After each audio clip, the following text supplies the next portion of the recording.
Brothers and sisters, we're here, we're live. We're in the House of Justice, 106 West 145th Street. Call somebody. Tell them the Reverend Dr. Al Sharpton is in the house. The Action Network is on the air. And our State Jersey chapter is in the house. Let me ask you to get on your feet right now for the president and founder of the National Action Network, the Reverend Dr. Al Sharpton.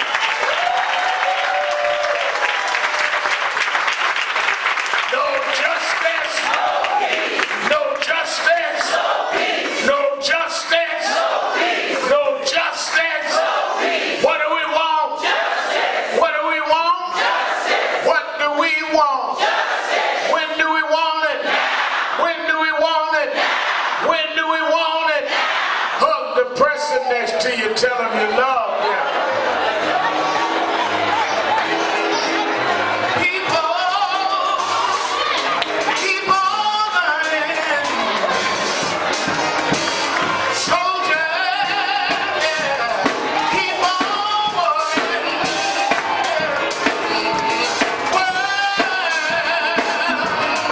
Keep on trying. 'Cause it won't be so long.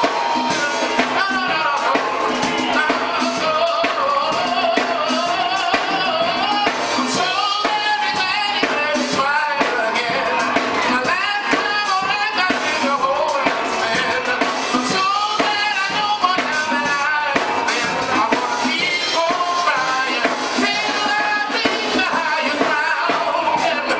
No one's gonna turn me down till I reach the highest ground.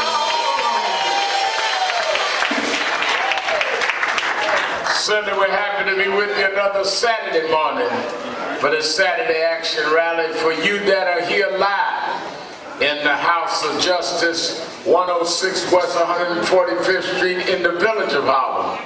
And for you that are listening live on 1190 WLIB AM in New York. We're happy to be with you another Saturday morning where the action is. Give a hand out, Presider Attorney Michael Hardy. Our musical director, Brother Pravon Neal. And certainly to all of our chapters from New Jersey. It's New Jersey Day at the House.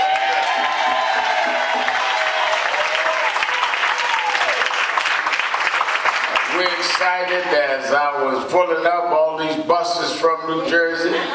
All you folk that show up at 10 o'clock when I speak, we don't have a seat for you this morning. Jersey is all up in here.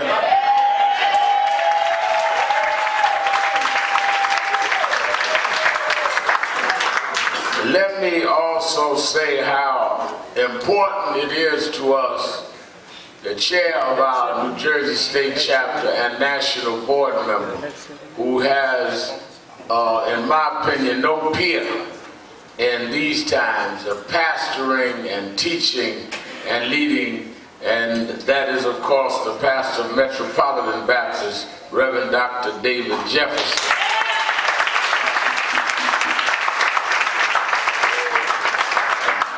Reverend Jefferson, I'm one that believes in watching waves of history. One of the things that I think we get wrong is we act like that we are something new. There's nothing new under the sun. Every generation produces an innovation of the same type of thing that the generation before did. And if those that study history, I tell a lot of our young people in Youth Move, part of National Action Network or the Huddle, study your history. A lot of folk out here talking about civil rights activism have never studied civil rights. So they don't know the difference between civil rights and just getting mad doing something.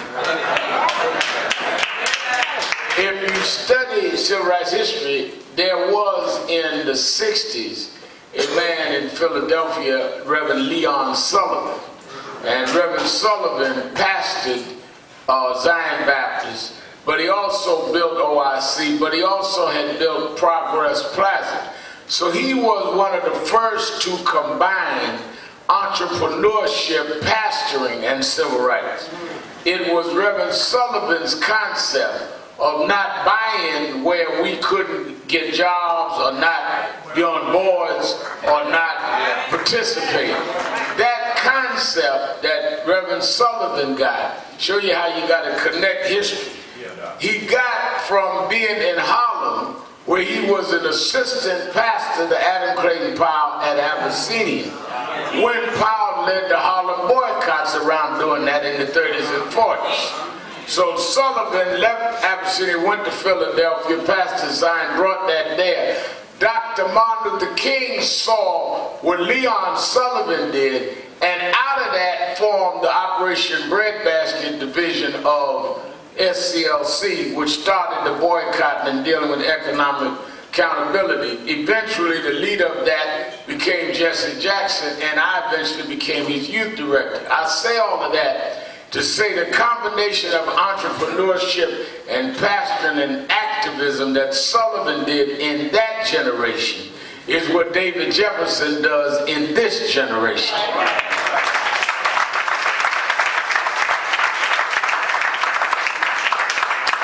If you can't find something that is a precedent, then usually it means it's out of order. Wow. Wow. Well, Reverend, where you get that from? The Bible. Everybody that came in the Bible always refers to those that came before them. Am I right? I don't care who it is. Moses talking about in the name of the God of Abraham, Isaac, and Joseph. Everybody, even when we meet Jesus, first thing Matthew during the first chapter is trace Jesus' lineage back to David. Don't nobody want to be brand new and act like they came from nowhere in front of them but a crazy, confused Negro. Like the whole world was waiting on you. Anybody that is mature knows that the best thing and the strongest thing you could be is a link in a strong chain.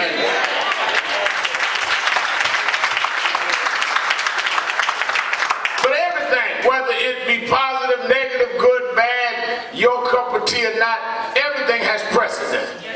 I was down in Washington this week, and a guy said to me, well, you know about so-and-so who does all prosperity. And I said, well, I'm not impressed with prosperity ministry. He said, no, but you don't understand this TV audience and all that. I said, well, I grew up boy preacher. I saw the original one. I knew Rev Ike. Y'all ain't nothing but Rev Ike with Twitter and Facebook, that's all. I done seen this before, and I know where it goes. So we are honored Reverend Jefferson, also our state coordinator. I don't know anybody that is better at organizing and working, a real workhorse, a real committed brother and leader, dynamo, like my little brother. Couldn't be with us this morning, but he organized everything. Reverend Stephanie Bartlett.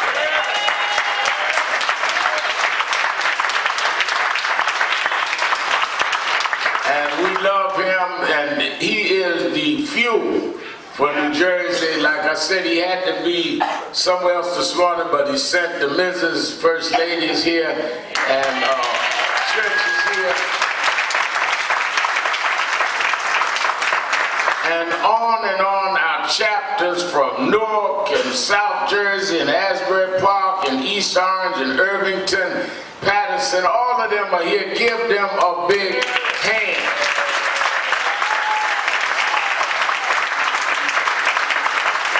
And one of the young, active, and really dynamic ministers coming on in the generation behind me, we're so proud of him, Reverend Dr. Ronald Slaughter, St. James A&E. Give Reverend Slaughter a hand.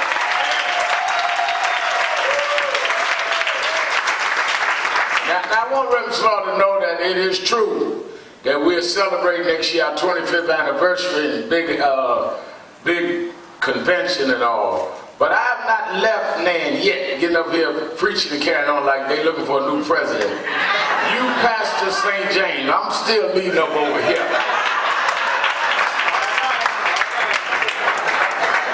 But we're glad, and as he briefed us on what's going on at Cain and on, it is important. Many of our young ministers, going back in that same history thing, many of our young ministers talk about Gardner Taylor, talk about William Jones, who baptized me, talk about them. All of them were connected to the social justice movement of their day. Every one of them. And that also is what young guys like Slaughter and them are doing. Some of those today that are irrelevant to what is going on because they have a theology that makes you more heavenly bound than earthly good. God didn't save you to go to heaven. He saved you to do work on earth to get to heaven.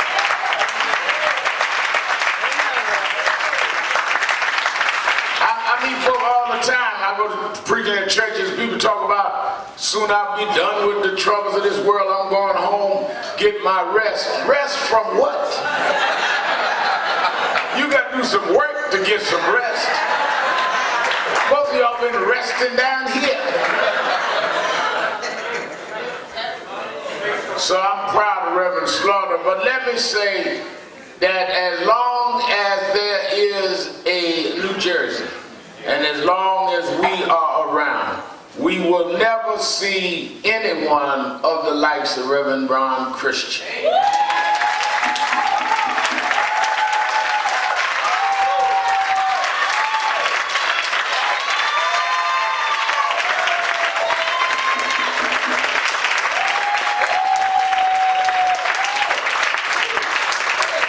Ron Christian was a true man of God, a true servant, a true rare personality, a unique ministry, and a unique soul winner, and could reach people that others felt were unreachable.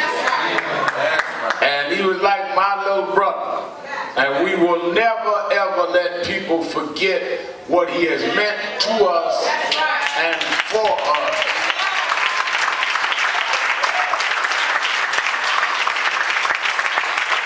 We're happy his wife is with us. Give her another hand.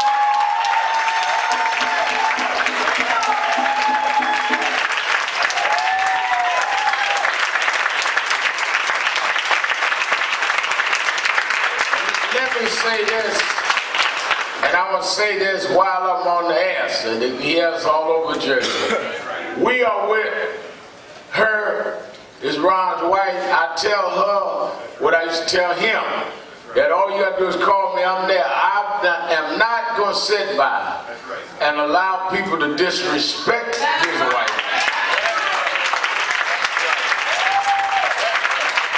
And I'm not going to let nobody tear up Ron's church.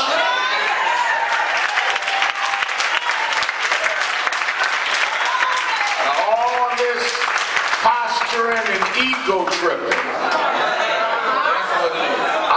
You to know all she got to do is call me. She is the first lady and is poised and sophisticated. But you know I know how to get right down there in the mud with you. So don't get to me messy, because I master in mess. I know how to handle mess. I want her to know we with you. Give her a big hand.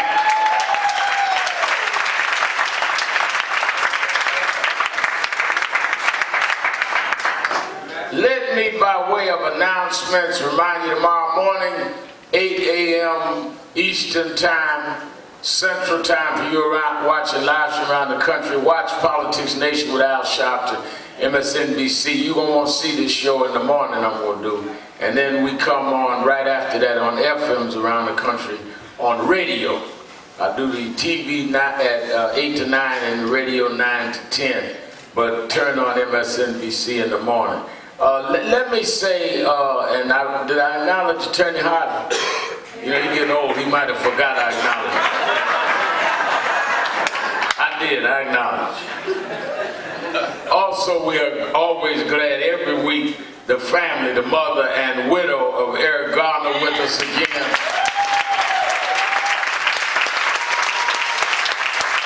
Come on, give him a hand.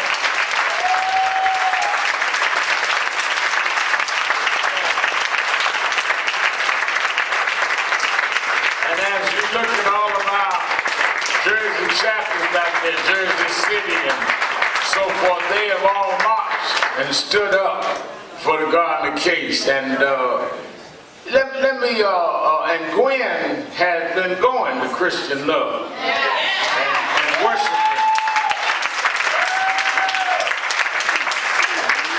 This week, I want to thank all of you that got up at 3:34 in the morning and caught buses to go with us to the Supreme Court for the hearing on affirmative action. One, there is not a more important situation than what they are dealing with affirmative action in the courts. And the thing that was most bothersome, when our buses got there on this week, what was it, Wednesday morning, there was no other groups outside protesting. Nobody. That's why, see, some folk, you got to get mad to show up. You got to know when to show up. Let me tell you why this is so important. Several years ago, a young white female named Abigail Fisher applied to the University of Texas at Austin. They had a program in the university where the top 10% of graduates in the state of Texas, if you're in the top 10 in high school, you automatically would be admitted to the University of Texas at Austin. She was not in the top 10, so she didn't get automatic place. Then you go down to the broader 25. In there they had criteria like, did you live in the state? Where in the state? Did you come out of a home that's bilingual or not? On and on and on. At the bottom of the list was race. Why? Because they wanted to know your grades, they wanted to know your geography, and they were seeking diversity. Why did they want diversity? Because over 8,000 students in the University of Texas at Austin, only less than 150 of them were black. Trying to give you the facts. So the only way they were going to increase the number of blacks is have that as one of the criteria, so they knew that they were increasing the numbers, and they did. It went from 3% black to 6% black. And the person, the lawyer that was arguing on behalf of the University of Texas was the Solicitor General, top lawyer for George Bush.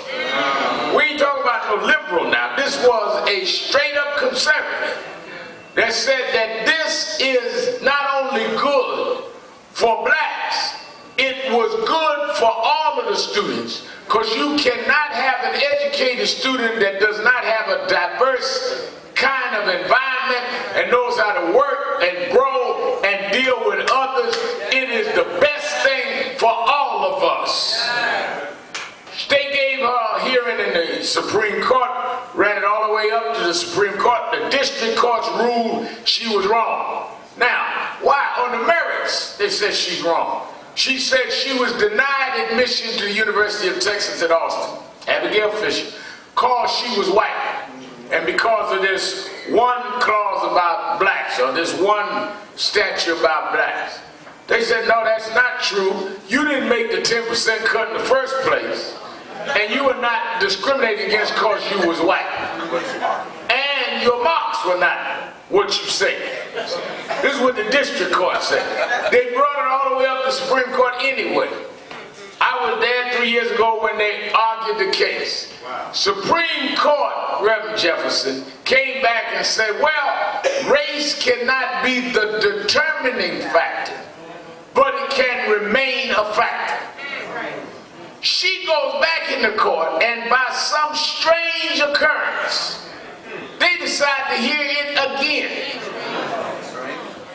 Now that's why we got alarmed and brought buses down there, because it is very unusual for the Supreme Court to hear the same case twice inside of 3 years. Now, this ain't gonna shout you, this ain't gonna get your praise on, but it might save your job.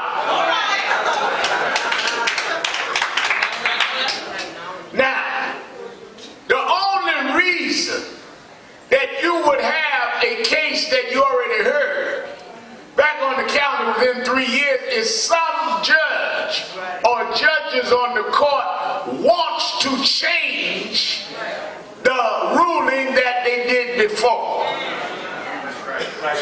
Because only the Supreme Court judges, not but 9 of them, one had to recuse herself from this because she, as Solicitor General under Obama, argued this. So 8 judges, 1 or more of them had to say, I want to hear this again. If they rule differently, let me show you the implications. If they now say race can't even be a factor, because it just say it's just one among many factors, not a determinant factor. If they come back now and say that race is not a factor, it does mean then that you cannot even consider race.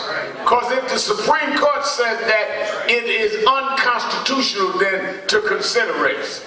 What does that mean? That means that if Reverend Jefferson or anyone else goes to college aid and say how many blacks you got on campus, I can't answer that because it's against the law for me to even ask people about it.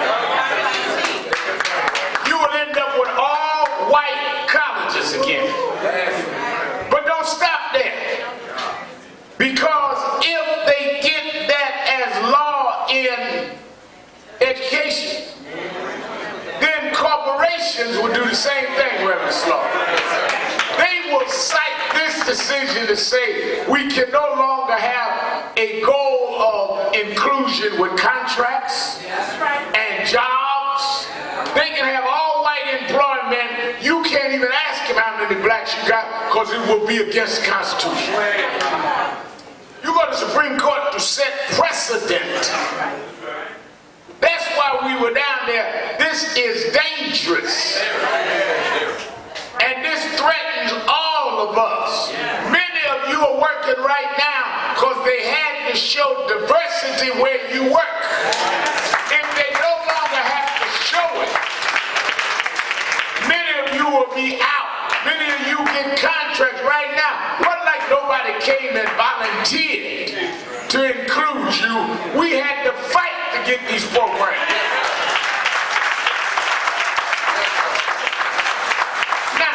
Conservatives say to me all the time, right now, why do we need a government program to include blacks? Because you had a government program to exclude blacks. You act like you're doing us a favor. The government is undoing what the government did. So I go right back to how I started, Slaughter, civil rights law. We were not in the back of the bus out of some habit.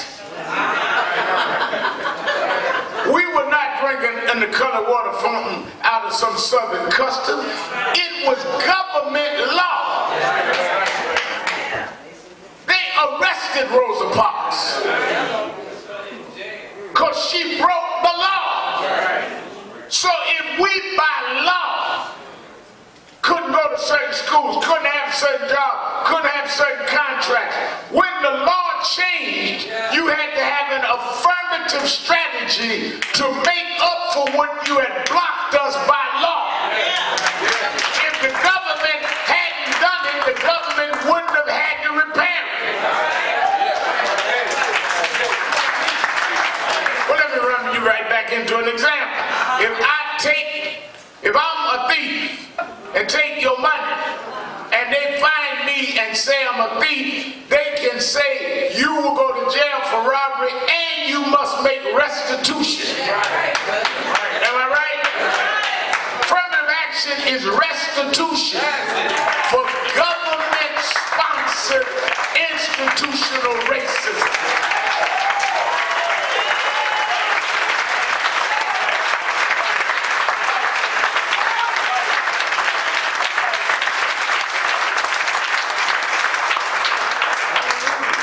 So we get there, we rallying outside.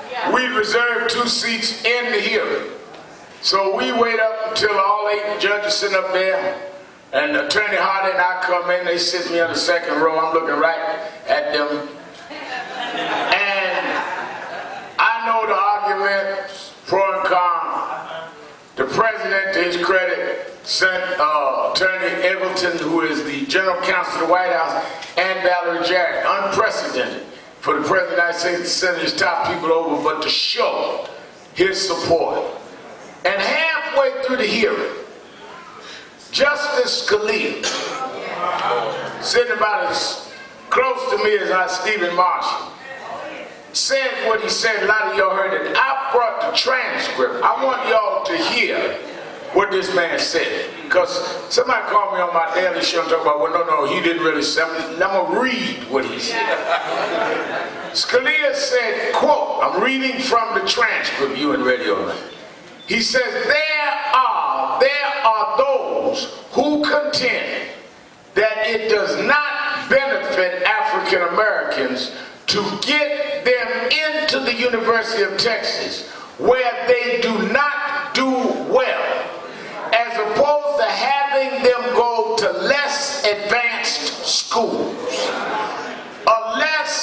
a slower track school where they do well. One of the briefs pointed out that most of the black scientists in this country don't come from schools like the University of Texas. Mr. Garrett said, so this court, Scalia said, wait a minute, they come from lesser schools where they do not feel that they're being pushed ahead in classes that are too fast for them. I'm reading from the script now. He says, I'm just not impressed by the review without race. Now, he he referred to a study, but this was his view. Don't push them in some too fast form. First of all, it is not true most black scientists went to lesser school. Most black scientists went to Ivy League school. But what is really telling here is, now I want you to get this. We're in 2015. Other night, I went to the White House, the President's Christmas thing last night. Dominique and Ashley up there. I'm looking at a black president. You have a mindset, Garrett Smith, that is saying that you have a black president. He got a year left. And as he leaves the White House, we're going to roll back. You are witnessing a third end of Reconstruction. Right. From Donald Trump whipping up all of this anti-stuff, ain't no accident, to a cop in Oklahoma City, Hawks Claw, convicted of raping 13 black women on the job. He wasn't just a pervert now.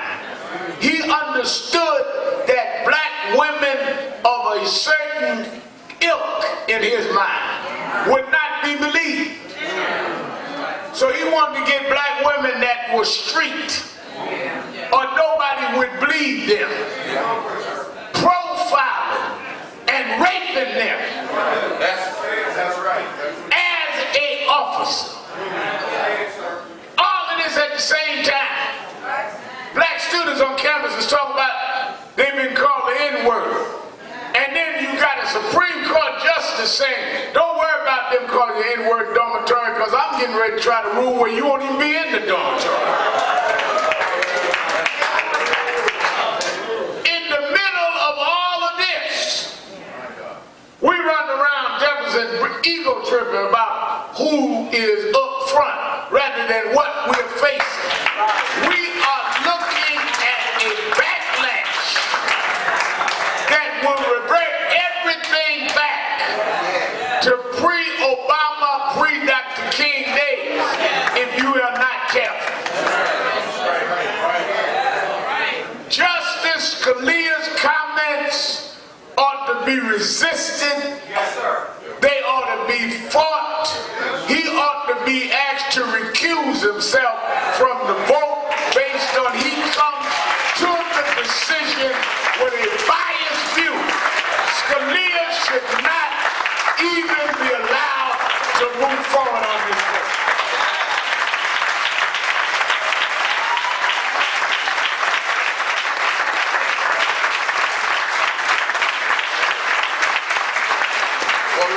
What you talking about? If you go to court, they select a jury. Hardy, one of the best lawyers we've seen, Hardy would tell you to select a jury, they voir dire the jury. Is that the right word? In the voir dire, they question jurors. They find out whether you are predisposed toward an unfair verdict. Is that not right? I'm saying based on what he said in court the other day, based on what I sat in the courtroom and heard, he couldn't pass a voir dire that he would give an impartial decision. He ought not be allowed to go forward based on his own bias.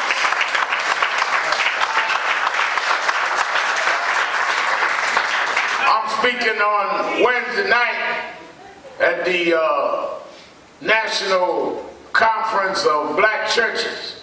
Reverend Dr. Richardson, we're meeting in South Carolina in Charleston. Charleston, right where the Charleston 9 were killed. And I'm going to announce there on that night that we're going to do a petition drive around black churches all over this country asking Scalia to recuse himself.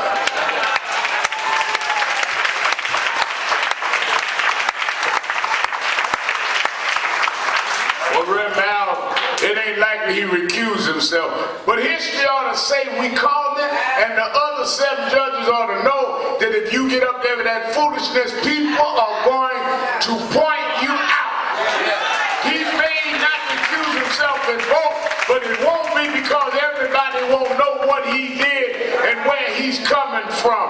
Part of your job is to expose folks.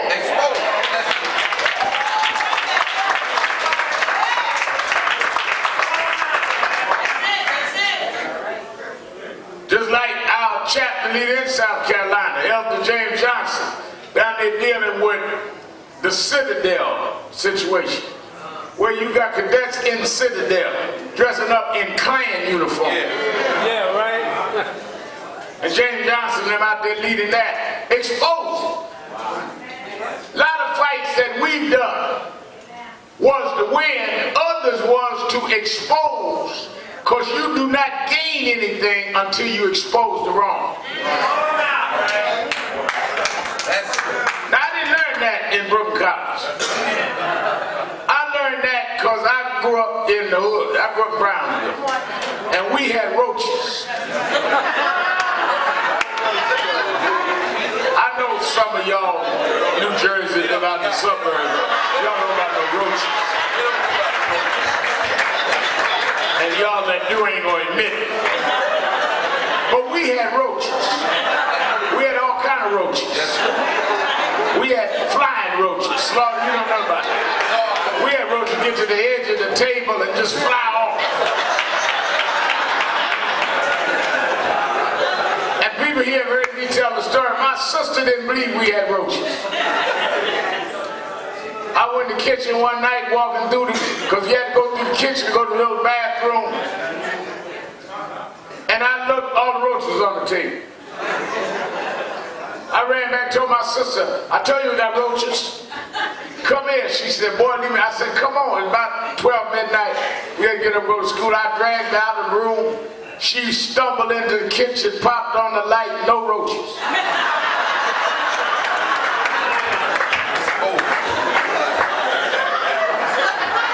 Now she really mad, went back, laid down.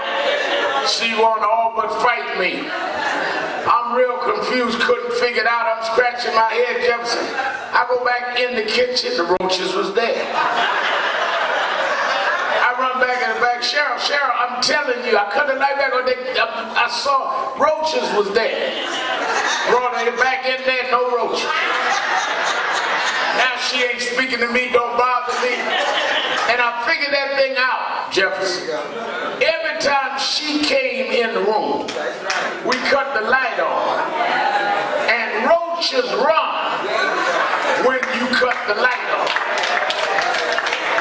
Long as you in the dark, roaches will have a 6-course meal on your kitchen table. So from then, I was about 9 years old, I learned then that if you can't do nothing else, cut on the lights. And I've been cutting the light on and running roaches for the rest of my life.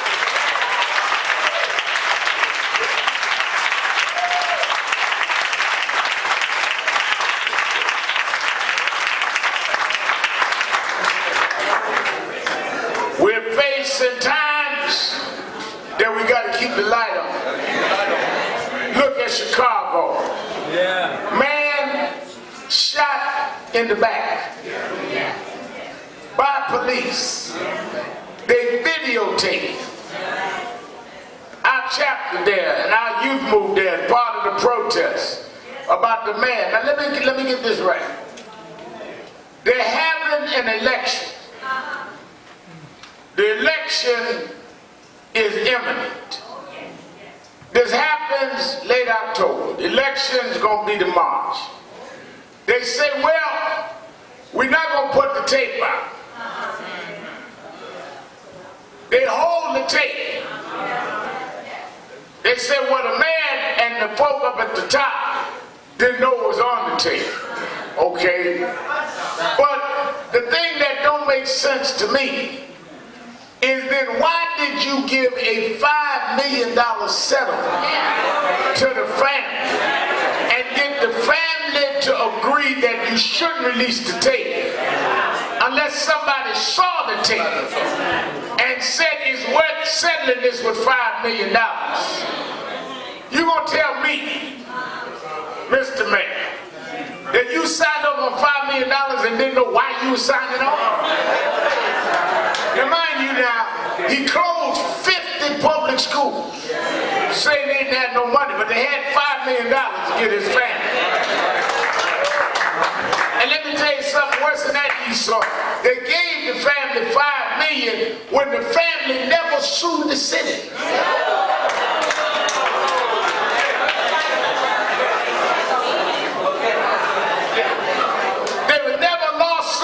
Never even a notice of claim.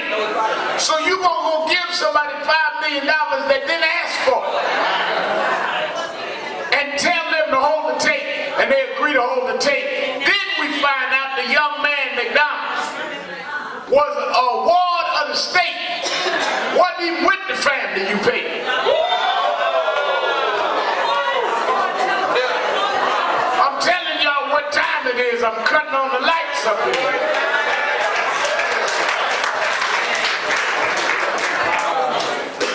So it is in that climate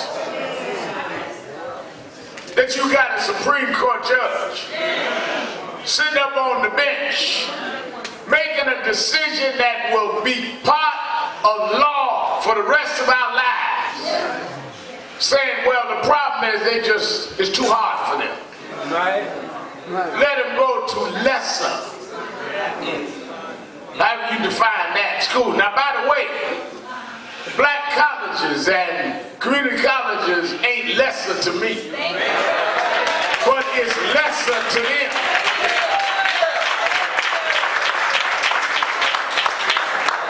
But some of you, one of the things I thought about them stairs with Attorney Hardy when we was headed back out of the Supreme Court, them long marble stairs leading back down to the rally.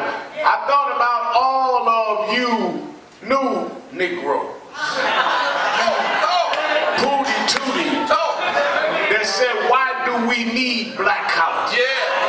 We in a new day now.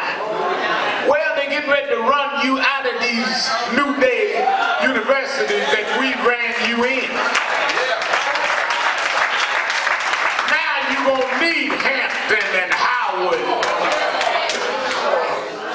and Spelman and Morehouse.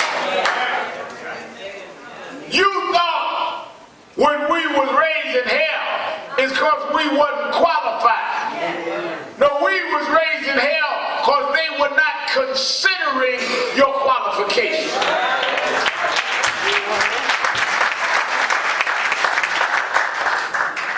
I'm looking up. Scalia and them went to Harvard, went to Yale. He's sitting up there. I think he graduated Yale, Harvard in the 60s. Well, W.B. Du Bois got a PhD from Harvard in the late 1800s. It ain't too fast for us. We've been matriculating at the highest levels for a long time. Ain't nothing too hard for us. Ain't nothing too difficult for us. We figured out how to survive when we didn't even know who we were.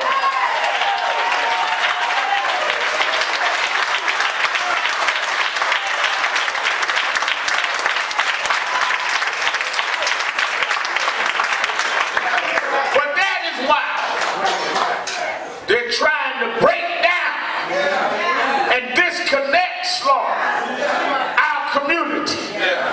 So they got some of the young folk. I want y'all to watch this now.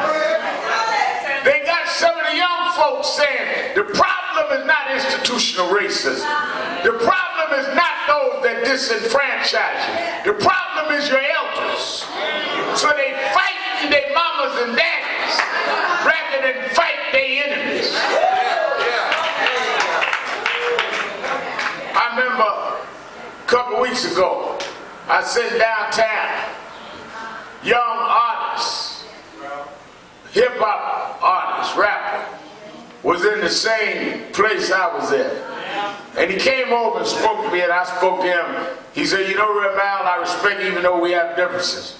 And I said, well, thank you. He said, but I just disagree with you telling us to not use certain language. And the guy sitting with me stopped me before I could say something. He said, you know who I am? And I won't call his name. He said, yeah, I know you are. You a major artist back in the day. He said, I started singing in the 50s and the 60s. He said, I had #1 record for many years in the 70s. He said, forget what Reb Al said. He said, when I got started, we could only sing on the chitlin circuit. They wouldn't allow us in certain facilities. Then some of the facilities they allowed us in, we couldn't use the dressing room because they didn't allow blacks to get dressed in their facility. We had to get dressed on the bus outside, come in the back door, get on stage and entertain the white folk and get back on the bus sweating and change clothes to go on to the next city. We couldn't stay in a hotel. We had to stay on the black side of town. Couldn't stop and eat at the diners on the road. We had to wait till the black places open. Or we had to send in our white bus driver to get some hamburgers to bring back to the bus. He said we had to go through all of that humiliation, all of that insult, spat on, talked about that we were just race music. But we took all of that because we knew our craft and we knew our artistry, and we knew that if we kept fighting, that one day we'd be allowed to do what everybody else could do. And we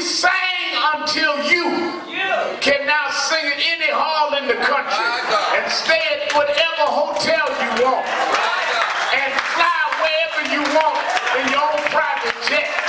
And you telling me after the price I paid that you get on the stage I couldn't get on and call me a nigga?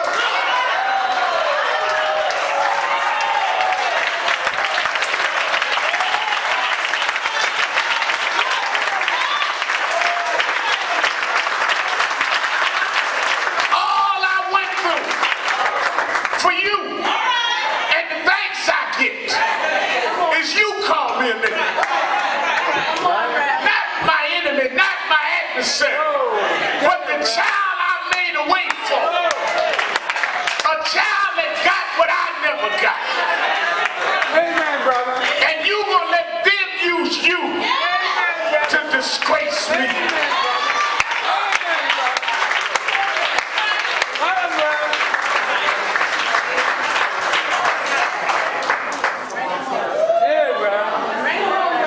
Just like in the 60s and the 70s, the program of J. Edgar Hoover and them was to break down, dismantle.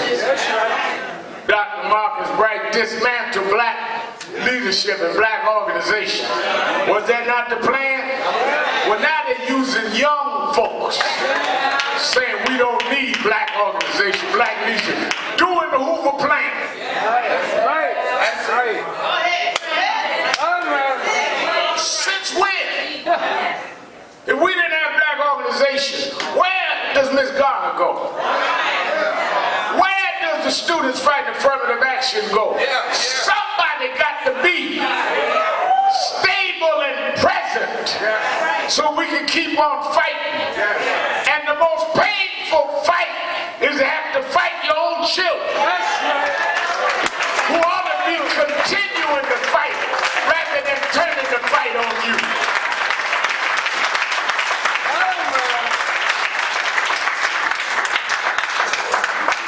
I looked at President Obama the other night and thought about how nothing he did will be enough. Give everybody health care. Ain't enough.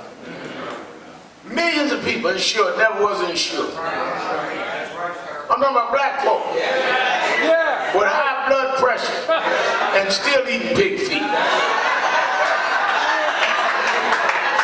And y'all sitting up talking about what he done for blacks. Right? He insured your ungrateful behind.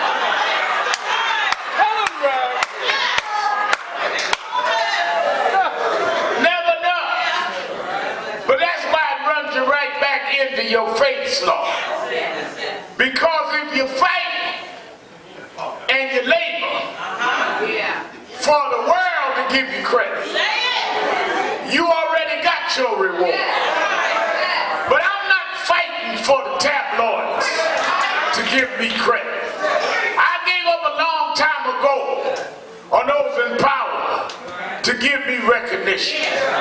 But I'm fighting to work out, as the old folk used to say, my own soul salvation. Because I believe if I do what is right, that God promised me he would reward me.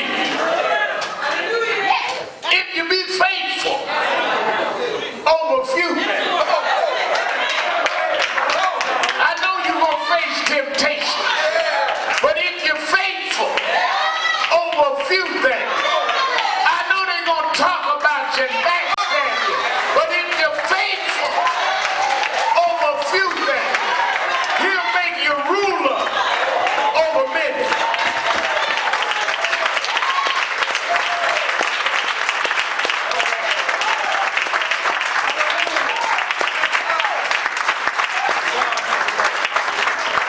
Well, Mal, don't you get discouraged yet? But every time I get discouraged, Reverend Jefferson, I think about things that I've seen. I know I talk about black history, but some stuff I think about in my own mind. I remember how for 27 years, Nelson Mandela sat in jail. He told us how for 16 years, they made it against the law to put his name in the newspaper. He would only be allowed to see his wife once a year and could not touch her and could only put his hand on the screen. Mother died. They wouldn't even let him go to the funeral with armed guard. Oldest son got killed in a car accident. Wouldn't let him go bury his son. All the suffering he did. We marched for years, free man death. But one night, 1994, I was standing in the square of Johannesburg with Wyatt T. Walker and Reverend B.W. Smith, and I watched them take down the flag of apartheid and raise the flag of a new South Africa. And Nelson Mandela went from prisoner to president. I watched that night. I know that if you hold on, God will make a way. I think about in how 2013 I sat on the fourth row on the platform and watched a black woman from Chicago named Michelle Obama walk out with Abe Lincoln's Bible and Martin Luther King's Bible, and her husband put his black hand on that Bible to be sworn in for re-election. I thought about how slaves built the White House and never got paid, how they said we never have a right to vote, and now I'm watching on Dr. King's Bible a black man sworn in for president. I've seen God break through too many times to give up now. Yes, the road is rough and the going is tough, but God will make a way for his children.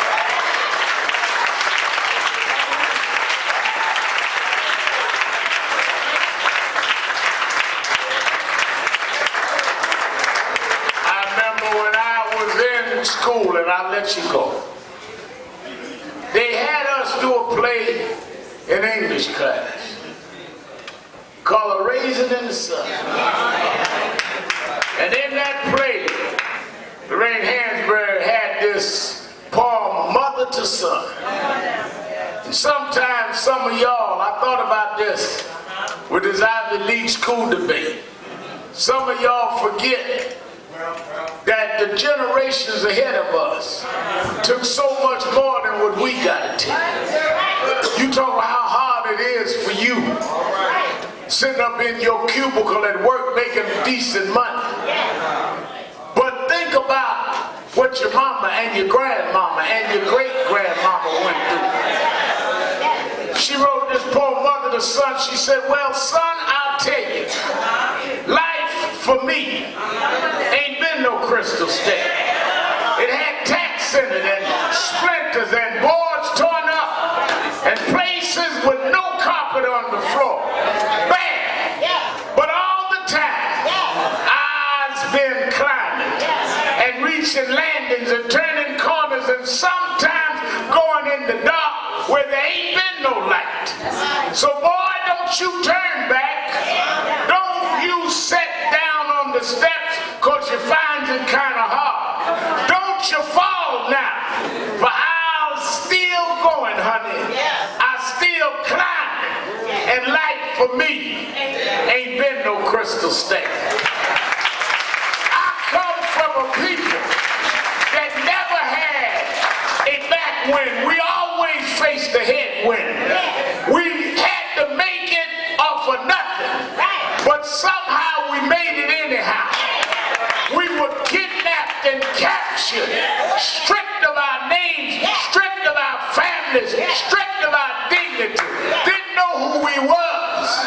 Against the law for us to read and write. Wasn't allowed to even know where our children were. Sold our children to one state, our wife to another. Never to reunite, but somehow we kept on climbing. Climbed from the pits of slavery to the front of the White House. You don't know who we are. You talk about it's too hard for us, Scalia. You should have had to come through what we went through. You don't know what hard is.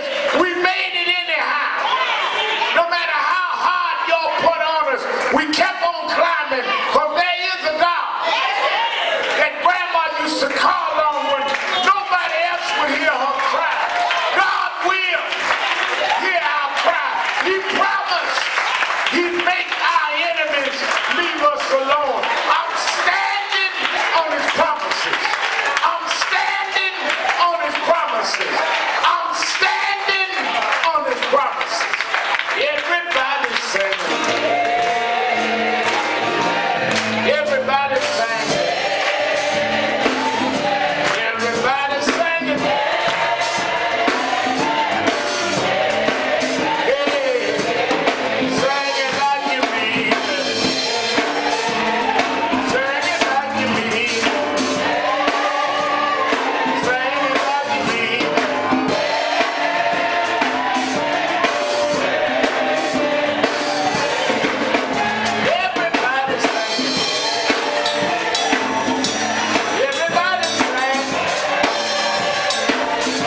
is someone today that listens to the broadcast, watch some of our activities on television, but never became a member of the National Action Network.